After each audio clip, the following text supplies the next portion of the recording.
Hello guys, welcome to our YouTube channel. जैसा कि thumbnail से आप लोगों को पता चल गया कि आज हम लोग यहाँ पे बात करने वाले हैं कि अगर कोई भी प्रॉपर्टी जो है, अगर पैतृक संपत्ति है और वो जो बेटी हैं या बुआ है या बहन है, उनको अगर कोई भी शादी में दहेज वगैरह बहुत सारा दहेज दे देते हैं, प्रॉपर्टी दे देते हैं, पैसा दे देते हैं, तो क्या वो आगे चल के प्रॉपर्टी में हिस्सा मांग सकती है या नहीं मांग सकती है, उसके बारे में जो हम लोग पूरा डिटेल से बात करेंगे। तो वीडियो में लास्ट तक बने रहेगा। वीडियो अच्छा लगे तो वीडियो को लाइक, चैनल को सब्सक्राइब कर लीजिए। मैं advocate Om Prakash, OP sound associate, law firm Ambikapur, आप सभी लोगों का स्वागत करता हूं। तो आप लोग सभी लोगों के लिए अगर कोई भी लीगल समस्या हो और आप लोग मेरे थ्रू अगर पर्सनल कंसल्टेंसी चाहते होंगे तो आप लोगों को डिस्क्रिप्शन बॉक्स में एक व्हाट्सएप नंबर दिया हुआ है, जिसके थ्रू आप लोग अपॉइंटमेंट बुक कराते हुए मेरे से डायरेक्टली कंसल्ट कर सकते हैं। तो चलिए आज का जो जजमेंट है उसके बारे में हम लोग यहाँ पे देखेंगे। जो आज हम लोग जिस टॉपिक पे बात कर रहे हैं कि जो बेटी को अगर दहेज दे दिया जाता है तो क्या वो पैतृक संपत्ति में हिस्सा मांग सकती है या नहीं, उसके रिगार्डिंग हम लोग आज दो यहाँ पे जो सुप्रीम कोर्ट का कुछ जजमेंट है और जो लेटेस्ट जजमेंट हाई कोर्ट का जो जजमेंट है उसके बारे में पूरा डिटेल से देखेंगे।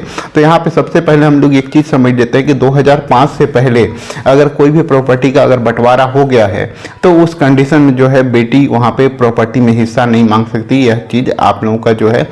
राकेश शर्मा, विनीता शर्मा वर्सेस राकेश शर्मा का जो केस था सुप्रीम कोर्ट का, जो लैंडमार्क जजमेंट है उसके थ्रू यहाँ पे आया हुआ था। उससे पहले जो है जजमेंट से पहले यह था कि 2005 से पहले अगर शादी हो गया है या उनके पिता की मृत्यु हो गई है तो उस कंडीशन में वो प्रॉपर्टी में हिस्सा नहीं मांग सकती थी। लेकिन ये जो लैंडमार्क जजमेंट आया विनीता शर्मा वर्सेस राकेश शर्मा, उसके बाद ये कहा गया कि अगर उनकी शादी पहले भी हो गई हो या बाद में हुई हो या प्रॉपर्टी में जो है बंटवारा बाद में हो या उनके पिताजी की भी मृत्यु हो गई हो तो उस कंडीशन में वो प्रॉपर्टी में हिस्सा ले सकती है। तो यहाँ पे जो हम लोग का मेन यहाँ पे एक क्वेश्चन ये होता है कि जो पिता होते हैं या उनके द्वारा यह समझा जाता है कि जो उनकी बेटी है उनको हम लोग बहुत सारा अभी यहाँ पे कुछ दहेज दे देते हैं, विवाह में बहुत खर्च हो जाता है। तो जो भी वहाँ पे खर्च हो रहा है और उनको कुछ दहेज वगैरह, जैसे दहेज में क्या दे रहे हैं वो भी एक डिपेंड करता है। तो उनके वो जैसे 4 व्हीलर दे सकते हैं या फिर जो घर का फर्नीचर वगैरह हो या अन्य कोई भी सामान अगर हम लोग दे रहे हैं तो यहाँ पे ये समझा जाता है कि हम लोग यह सब दे के जो है उनकी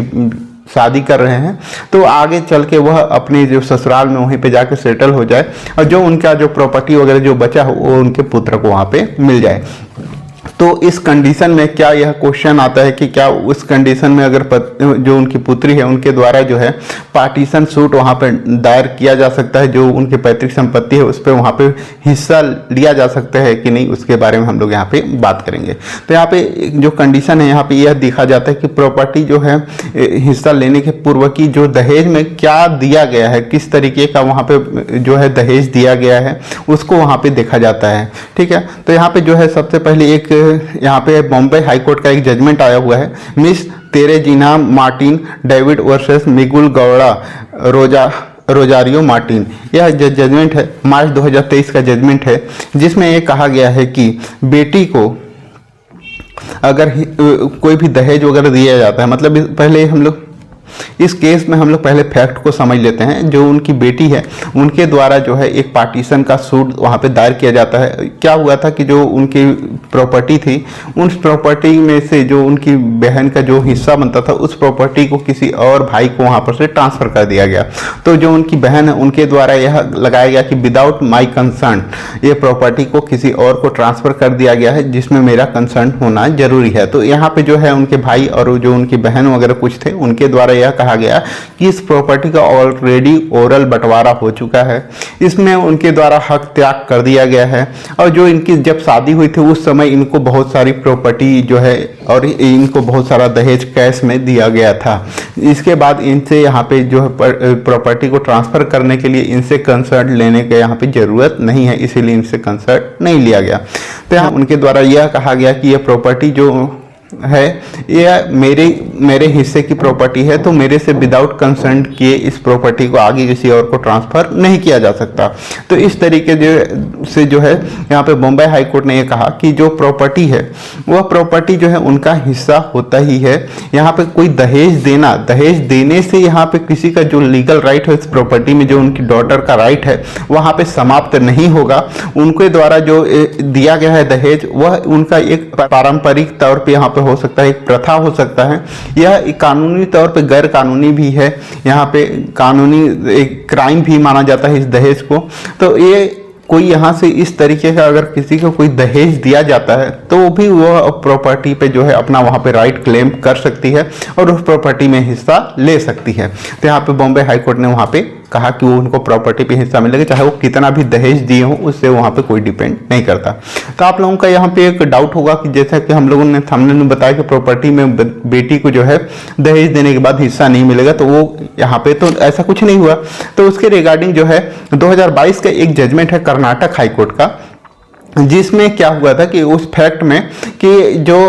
उनकी बेटी है उनको जब शादी हुई तो उस समय जो उनकी पैतृक संपत्ति थी उसमें से कुछ हिस्सा उनकी बेटी को दहेज के रूप में दिया गया था, जो कि उनके पति के नाम पे ट्रांसफर हो गया था। तो ये प्रॉपर्टी को ट्रांसफर होने के बाद फिर उनकी बेटी के द्वारा जो उनकी बची हुई प्रॉपर्टी थी उस पर क्लेम किया जाता है कि उसमें से भी अब उनको वहाँ पे हिस्सा दिया जाए। तो जो उनके भाई हैं उनके द्वारा वहाँ पे चालाकी से यह करते हुए यहाँ पे प्लेंट में लिखा गया कि जो है वो पैतृक संपत्ति में हिस्सा मांगा जा रहा है। तो जो उनकी बेटी को जब शादी हो रही थी तो उनकी बहन को जो प्रॉपर्टी में हिस्सा दिया गया था उसको भी यहाँ पे ऐड किया जाए और उस प्रॉपर्टी में भी उनका भी राइट बनता है, इसलिए उनको भी इस प्रॉपर्टी में बराबर वहाँ पे हिस्सा दिया जाए। तो इस तरीके से यहाँ पे जो है हाई कोर्ट ने यहाँ पे इस चीज को पूरा ऑब्जर्व किया और देखा कि जो है जो उनकी बहन है उनको उस प्रॉपर्टी में ऑलरेडी उनके पिताजी के द्वारा उस जो जॉइंट प्रॉपर्टी थी, जो पैतृक संपत्ति है, उसमें से उनको वहाँ पे ऑलरेडी कुछ प्रॉपर्टी वहाँ का शेयर दिया गया है। तो उसके बाद वो जो प्रॉपर्टी जब भी पार्टीशन होगा तो उस कंडीशन में उस प्रॉपर्टी को भी उसमें ऐड करना मैंडेटरी है,